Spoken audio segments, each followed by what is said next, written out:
Good morning friend, welcome back to my channel. তো তোমরা সবাই কেমন আছো? আশা করি সবাই খুব ভালো আছো। চলেছি ছোট্ট একটা ভিডিও নিয়ে। তো আজকে একদম সকাল থেকে ভিডিওটা শুরু করলাম, তোমরা সঙ্গে থাকো, দেখতে থাকো। এখন বাজছে 7টা। তো চলো আমি বিছানা তুলে নিই।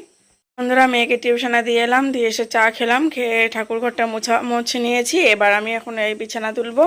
তো দেখো এই বালিশ টালিশগুলো সব নিচে নামালাম আর বিছানার চাদর তুলে দিয়েছি। বিছানার চাদর কাচবো, তাই নামিয়ে রেখেছি বিছানার চাদর। তো চলো একটা অন্য চাদর পেরে বিছানাটা পরিষ্কার করে পেরে নিই, তারপর বাকি কাজটা তোমাদের সঙ্গে শেয়ার করছি। প্রচুর কাজ আছে বন্ধুরা, কারণ কালকে থেকে আজ দুদিন থেকে কাপড় কাচতে পারিনি। ছিল তোমার কি জানো বলে, পঞ্চমী না আমতি আমতি ছিল, ওই জন্য কাপড় কাচতে পারিনি। প্রচুর কাপড় জড়ো হয়েছে, সব কাপড় কাচবো, ভেজাবো, পুজো করবো, রান্না করবো, প্রচুর কাজ আছে সারাদিন। তো চলো তোমরা সঙ্গে থাকো, দেখতে থাকো। আশা তো বন্ধুরা, বিছানার চাদর আমি প্রত্যেক দিনে দুটো করে, যে দুটো চাদর পাড়া থাকে সবকে আগে সমান করে পেরে নিই, তারপরে তখন ওপরে যে চাদরটা থাকে সেটাকে পারি। তাহলে কি বলো তো, বিছানার চাদরগুলো কুচকে থাকে না। এই যে সব আগে শার্ট করে সমান করে পেরে নিলাম, তারপর তখন একটা চাদর দেবো, তারপরে আবার একটা চাদর দেবো। তো সাদা চাদরটাতে নামিয়ে দিলাম। আর সাদা চাদর না বেশি দিন পারা যায় না, দেখবে নোংরা হয়ে যায় খুব তাড়াতাড়ি, আর দাগ টাগ লেগে যাওয়ার ভয় থাকে। আর এই যে চাদরগুলো আমি পেরে নিই, চাদরটা পেরে নিচ্ছি।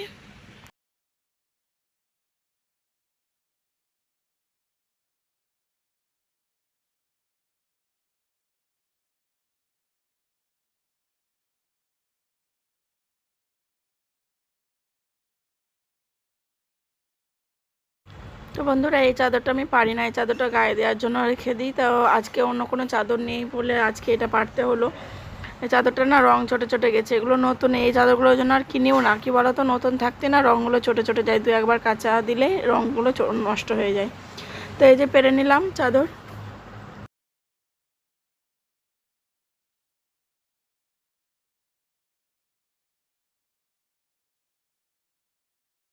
তো এই যে বন্ধুরা, কত কাপড় বেরিয়েছে দেখো, এই কাপড়গুলো সব এখন আমি ভিজাবো আর নিজেই কাচবো।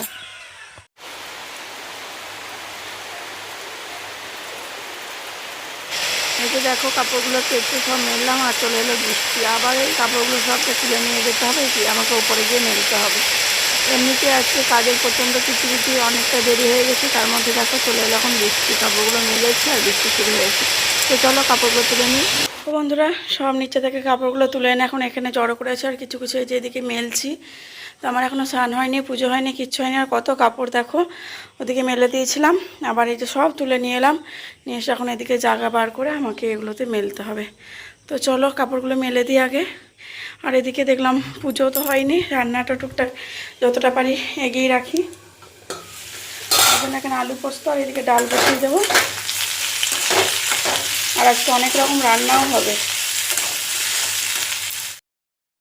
তো বন্ধুরা, ভাত আর পোলাও দুই রকমই হবে। আর যারা ভাত খাবে তাদের জন্য দেখো এদিকে হচ্ছে পোস্ত, ডাল আর মাছ টাছ তো থাকবে, ভাজা সবই থাকবে। আর পোলাওয়ের জন্য পনির হবে। তো চলো খাবার রেডি করবো যখন সব, আর কার জন্য করছি কেন করছি সবটাই তোমরা দেখতে পাবে। এখন এদিকে যে পোস্তর আলুটা ভাজা হয়ে গেছে, জল দিয়েছি, পোস্ত বেটে নিয়ে এবার। এই যে বন্ধুরা, এখানে মাছ ভাজা চলছে আর এখানে আমি ভাতও বসিয়ে দিয়েছি।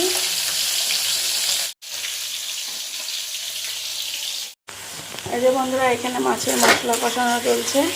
আর মাছটা না পেঁয়াজ রসুন ছাড়াই করছি, আদা জিরে আর টমেটো দিয়ে।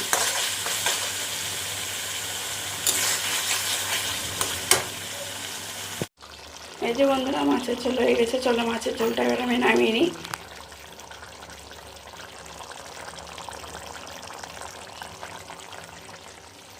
এই যে বন্ধুরা, সব রান্না বান্না হয়ে গেল, দিয়ে আমি গ্যাসটাকে ভালো করে মুছে নিলাম। মুছে নিয়ে এই যে এখন বসিয়েছি বেগুন ভাজা। আর এদিকে দেখো আলু ভাজা হয়ে গেছে, আর ভাজবো পটল ভাজা। তারপরে তখন একটুখানি পোলাও করবা। বাকি রান্নাগুলো চলো সব রান্না করে আমি নিচে রেখেও চলে এসেছি। তারপর তোমাদের নিচে যাই, তখন দেখাচ্ছি বাকি কী কী রান্না করেছি। তো বন্ধুরা, সব রান্না হয়ে গেছে, এবার আমি দেখো পোলাওটা করছি। আর করতে আছে হচ্ছে পনিরের পকোড়া। তো বেসনও গোলা হয়ে আছে, আর পনিরটাও কেটে রেডি করে রেখেছি, খাওয়ার সময় গরম গরম ভাজবো, কারণ ওটা ভেজে রাখলে খেতে ভালো লাগবে না, ওই জন্য। তো এই যে দেখতে পাচ্ছ পোলাওটা হয়ে গেছে। আর আমি জলটা মেপে দিই বলে এখন ঠিকঠাক একদম ঝরঝরে পোলাও হয়। আগে না আমি করতে পারতাম না ভালোভাবে, কিন্তু এখন আমার কাছে পোলাওটা বেশ ভালো হয়।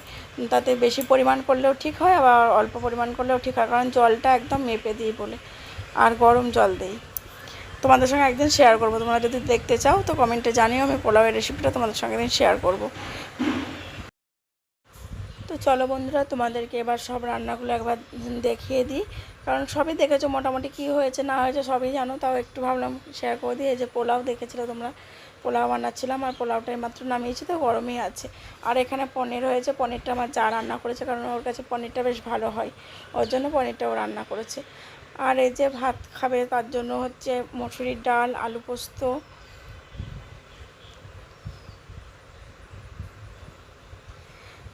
আর এদিকে আছে আলু ভাজা, বেগুন ভাজা, পটল ভাজা, আর আছে আমের চাটনি, আর এদিকে এই যে মাছের মাথাগুলো কেউ খেতে চায় না, তার জন্য টক করেছি, আর এই যে শুধু মাছের কারি করেছি।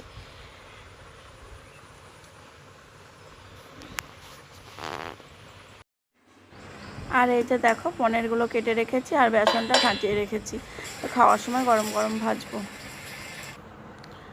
এই যে চলে এলাম দেখো খাবারের থালি সাজিয়ে নিয়ে। এদিকে দেখো দুটো থালা সাজানো হয়েছে, একটা হচ্ছে আমার জায়ের জন্য, আর একটা হচ্ছে আমার বরের জন্য। আমার বরের কালকে জন্মদিন ছিল, তো কালকে কিছু করা হয়নি, আর কালকে আমার মেয়ের আবৃত্তি পরীক্ষা ছিল, ওই জন্য করতেও পারিনি, ড্রয়িংয়ের পরীক্ষা ছিল, ওই জন্য করতেও পারিনি। আর জন্মদিন তো এবার হবে না, কারণ অনেকেই বললো এই বছরটা আমাদের নাকি কোনো কিছুই করা যাবে না, পায়েসও দেওয়া যাবে না, তার জন্য শুধু রান্নাবান্না করে পরের দিন রান্নাবান্না করে দিলাম।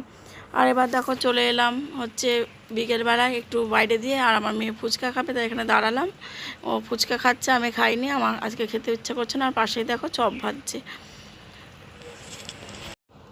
চলে এলাম রাত্রেবেলায়, দেখো যেহেতু মাছগুলো রাখা ছিল, মাছটা উঠেনি, দিনের বেলায় সবাই খেয়ে শেষ করতে পারিনি, তার জন্য একটু আলু সেদ্ধ, কুমড়ো সেদ্ধ ভাত করেছি, আর দিনেকার মাছ ছিল, এটুকু দিয়ে আজকে রাত্রে খাওয়া হয়ে গেল।